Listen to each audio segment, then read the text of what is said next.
The salty wind rushed past Mr. Das as he stood on the deck of the small fishing boat, his father steering them through the endless waves.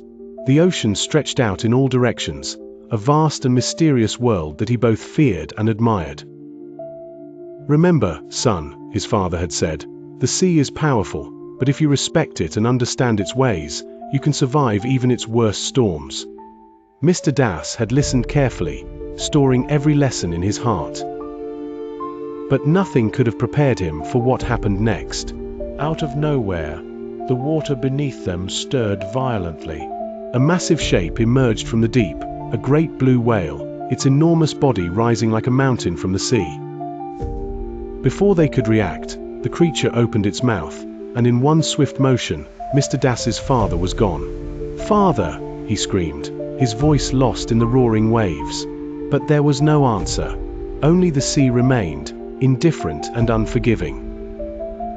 Alone on the boat, terror gripped him. The sky darkened, the winds howled, and the waves grew monstrous. But then he remembered his father's teachings. With shaking hands, he took hold of the rudder, adjusting the sails to fight against the storm.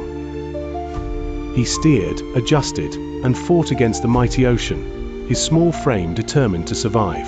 Hours passed, maybe days.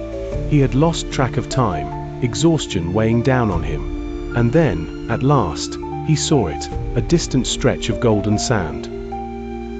Summoning the last of his strength, he guided the boat toward the shore. When the boat finally hit the beach, Mr. Das collapsed onto the soft, warm sand. He was alive. But as he lifted his head and looked around, a new loneliness sank in. There was no one, no father, no other soul. Just him and the quiet whisper of the waves. Tears welled up in his eyes as he stared at the sand. His father was gone. He had made it, but at what cost? Then, a voice, soft, warm, familiar. "My son." He turned, heart pounding.